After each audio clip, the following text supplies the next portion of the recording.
मैं भूपेंद्र कुमार आप सभी का स्वागत करता हूं डिफेंस करियर एकेडमी खैरागढ़ की इस ऑनलाइन क्लासेस में। कैसे हैं आप सभी, कैसे चल रही है आप सबकी प्रिपरेशन? आई होप बहुत अच्छे होंगे, उतनी अच्छी आप लोग की प्रिपरेशन चल रही होगी। जुड़िए आप मेरे साथ फतह कॉम्पिटिटिव एग्जाम के इस फाउंडेशन बैच के साथ और अपनी तैयारी को एक नया लीजिए। छत्तीसगढ़ की क्लासेस को हम कंटिन्यू लेते चल रहे हैं। छत्तीसगढ़ की नदियाँ चल रहे थे, उसी में हम आज देखने वाले हैं सोनगंगा अपतंत्र। जो छत्तीसगढ़ में 5 जो जल अपतंत्र हैं, महानदी, गोदावरी, सोन, नर्मदा, ब्राह्मणी। ठीक है, तो उसी में हम देखने वाले हैं सोनगंगा नदी अपतंत्र को। तो बिल्कुल स्वागत है आप सभी का डिफेंस करियर एकेडमी खैरागढ़ के ऑनलाइन क्लासेस में। इससे पहले हम महानदी के अपतंत्र को पूरा डिटेल से वीडियो डाल चुके हैं। अगर आप नहीं देखे हैं तो प्लेलिस्ट में जाके उसको देख सकते हैं।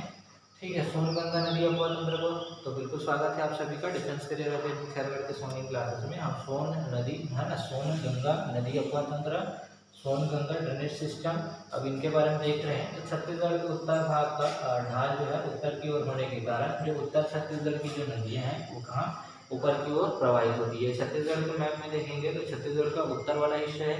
अगर यहाँ पे आए, ठीक है,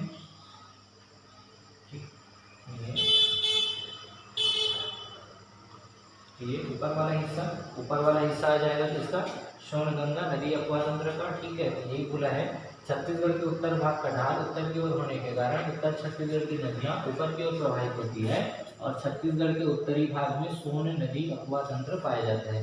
मतलब जो ऊपर वाला हिस्सा है वो क्या सोन नदी अपतंत्र के अंतर्गत आता है। ठीक है, जो गंगा नदी की प्रमुख सहायक नदी है। सोन अपतंत्र किसका है? गंगा नदी की प्रमुख सहायक नदी है। यह अपतंत्र राज्य की तीसरी बड़ी नदी अपतंत्र है। पहले में कौन सा आ जाता है आप लोग का? महानदी अपतंत्र।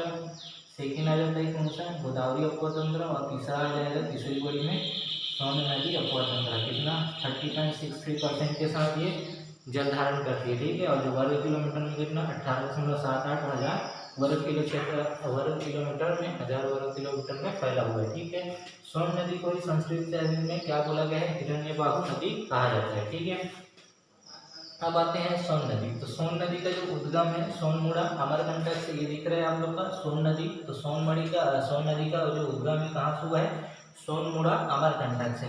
साहित्य, संस्कृत साहित्य में इसे क्या कहा गया है? हिरण्यबाहु कहते हैं। ठीक है, अन्य नाम इसका क्या है? स्वर्ण नदी, पावन नदी, गंगा की प्रमुख सहायक नदी। ठीक है, इसको सोन नदी को, और इनका जो उल्लेख है, अब उल्लेख सोन नदी का उल्लेख कहाँ से हमको मिलते हैं उनको हम देखने वाले हैं। तो सबसे पहले वाल्मीकि जो कृत है रामायण, इसमें सोन नदी का उल्लेख मिलता है। तुलसीदास की जो रचना है रामचरितमानस में, इसमें सोन नदी का उल्लेख मिलता है। भागवत पुराण है और महाभारत में भी इसका उल्लेख मिलता है। साथ साथ जो सोन महात्मा और बृहद जो ब्रह्म पुराण है इसमें भी इसका उल्लेख मिलता है। ग्रीक भूगोलवेत्ता मेगास्थनीज और तार्किक के जो लेख हैं उनमें भी सोन नदी का उल्लेख मिलता है। किसमें आप लोग का रामायण और रामचरितमानस, भागवत पुराण, महाभारत, सोन महात्मा, बृहद पुराण, और लेखक कौन? मेगास्थनीज के लेख में भी सोन नदी का उद्गम मिलता है। ठीक है, अब मान्यता क्या है सोन नदी के संदर्भ में? तो मान्यता पौराणिक कथा अनुसार नर्मदा और सोन नदी को, ठीक है, ब्रह्मा जी की 2 आंखों की आंसुओं के 2 गुण मानते हैं। ठीक है, तो नर्मदा और सोन को ब्रह्मा जी की 2 आंखों की आंसुओं की 2 बूंदे मानते हैं। ऐसा कहा जाता है कि सोनभद्र पुरुष नदी है। सोनभद्र को शिव जी की स्वर्णभुजा के नाम से जानते हैं। ठीक है, अब सोन नदी की प्रमुख सहायक नदी कौन कौन से हैं? बनास, रिहन, कन्हार, गोपर, तुलसी नाला, गंगे नाला और गुजर नाला। ठीक है, ये है सोन नदी की सहायक नदी। विशेष क्या है? यह विध्वांचल की रेत पत्थर पर प्रवाहित होती है। ठीक है, निचली घाटी में इस नदी में अधिकांश समय में क्या रेत की मात्रा अधिक रहती है, जिसमें सोन नदी में। ठीक है, अब सोन नदी की जो सोन नदी अपतंत्र की जो प्रमुख सहायक नदी है उनको हम देखने वाले हैं। तो कौन कौन सी नदी? पहला बनास नदी, फिर दूसरा आता है गोपर नदी, तीसरा आता है नीर नदी, चौथा आता है रिहन नदी और पांचवा आता है आप लोग का कन्हार नदी। तो सोन नदी अपतंत्र के अंतर्गत प्रमुख जो सहायक नदी में बनास, गोपर, नीर, रिहन और ये कन्हार, इनकी जो प्रमुख सहायक नदी है ये है। ठीक है, अब उन्हीं में हम देखने वाले हैं सबसे पहले इसको बनास नदी को। ठीक है, बनास नदी, अब बनास नदी का जो उद्गम है कहाँ? मानसटोली की पहाड़ी भरतपुर से। ये बनास, ये दिख रहा है आप लोग का कौन सा नदी? सोन नदी सोन। ठीक है, कहाँ उद्गम? सोनमुड़ा अमरकंटक से होता है। ठीक है, इनकी जो प्रमुख सहायक नदी में कौन से? पहला तो बनास नदी, दूसरा गोपल नदी, तीसरा नेउर नदी, चौथा आप लोग का रिहन नदी और पांचवा ये कन्हार नदी। ठीक है, अब सबसे पहले आते हैं इसमें बनास नदी में। तो बनास नदी का जो उद्गम है मानचोली की पहाड़ी का भरतपुर से, एमसीबी वाला क्षेत्र, तहसील कौन से, भरतपुर तहसील एमसीबी में। ठीक है, यह पहाड़ी जो देवगढ़ पहाड़ी के पश्चिम में स्थित है, देवगढ़ जो पहाड़ी है उनके पश्चिम में स्थित है। ठीक है, अब इनका जो विसर्जन डेम्भा गांव के समीप कहाँ, सोन नदी में जाके मिल जाता है।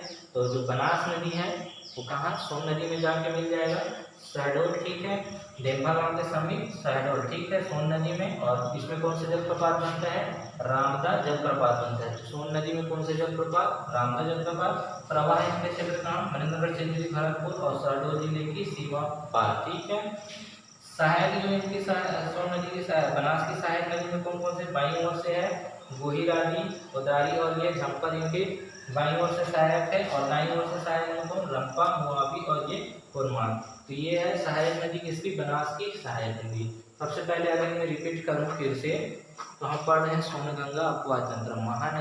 छत्तीसगढ़ की जो 5 नदी अपवाह तंत्र है उनमें तीसरी सबसे बड़ी जो अपवाह तंत्र है सोन नदी अपवाह तंत्र, जिनका परसेंटेज में 13.63% जल धारण करता है। वर्ग किलोमीटर में बात करूं तो 18,78 हजार वर्ग किलोमीटर में फैला हुआ है। ठीक है, और इसी को किस नाम से संस्कृत साहित्य में हिरण्यबाहु के नाम से जाना जाता है। अब सोन नदी, जो सोन नदी है ये सोन नदी का उद्गम अमरकंटक के कौन सी जगह, सोनमुड़ा से होता है। ठीक है, संस्कृत साहित्य में इसे हिरण्यबाहु कहा जाता है। अन्य नाम इसी को और किस नाम से जानते हैं, स्वर्ण नदी, पावन नदी या गंगा नदी की प्रमुख सहायक नदी। ठीक है, अब इनका उल्लेख कहाँ कहाँ से हमको जानकारी मिलता है, ठीक है, कौन कौन से। तो सबसे पहले वाल्मीकि के रामायण में इस नदी का उल्लेख है, तुलसीदास जी के रामचरितमानस में नदी का उल्लेख है, भागवत पुराण और महाभारत में भी इसका उल्लेख है, श्रवण महात्मा और विद्या ब्रह्म पुराण में भी उल्लेख मिलता है। साथ साथ जो गूगल मिलता है कौन कौन, मेगास्थनी जो टारमी, इनकी जो लेख हैं उनमें भी सोन नदी का उल्लेख मिलता है। ठीक है, और क्या पौराणिक मान्यता ये है कि जो नर्मदा और सोन को ब्रह्मा जी की 2 आंखों की आंसुओं के 2 बूंद मानते हैं। ठीक है, ऐसा कहा जाता है कि सोनभद्र पुरुष नदी है और सोनभद्र को शिव जी की स्वर्ण भुजा के नाम से जाना जाता है। अब ये तो हो गया सोन नदी के बारे में। अब सोन की जो सहायक कौन कौन से जो प्रमुख सहायक है, तो सबसे पहले बनास, फिर गोपर, फिर नेउर नदी, फिर रिहन नदी और ये कन्हार नदी। उसी को देखते हैं, बनास, रिहन, कन्हार, गोपर, खुज्जी नाला, गंगई नाला और गुजर नाला। ठीक है, यह विशेष में क्या, विंध्याचल की रेत पत्थर पर प्रवाहित होती है और निचली घाटी में इस नदी में अधिकांश समय में रेत की मात्रा क्या रहती है, अधिक रहती है। अब इनके जो सोन नदी अपवाह तंत्र के जो प्रमुख सहायक नदी में पहले ही बताया, बनास नदी, गोपर नदी, नेउर नदी और इधर आ जाएंगे तो रिहन और इधर कन्हार नदी। ठीक है, अब उसी में सबसे पहले हम देख रहे हैं किसको, बनास नदी को। तो बनास नदी का जो उद्गम है मानचोली की पहाड़ी से कहाँ, भरतपुर तहसील से हुआ है, मनेन्द्रगढ़, चिरमिरी, भरतपुर। और ये जो पहाड़ी है वो देवगढ़ पहाड़ी के किसमें, पश्चिम दिशा में स्थित है। प्रवाह इनका जो है मनेन्द्रगढ़, चिरमिरी, भरतपुर और शहडोल जिले की सीमा पार में। ठीक है, सहायक नदी इसका बनास नदी का, तो बाईं ओर से गोहिरादी, उदारी और झंपर और दाईं ओर से इसकी सहायक रंपा, मुहावी और कुरमुंडा। ठीक है, ये है सोन नदी के अपवाह तंत्र की जो प्रमुख सहायक है बनास नदी का। नेक्स्ट वीडियो में हम गोपाल नदी, नेउर नदी, रिहन नदी और कन्हार नदी का डिटेल से देखते हैं। मिलते हैं नेक्स्ट वीडियो में, तब तक के लिए थैंक यू।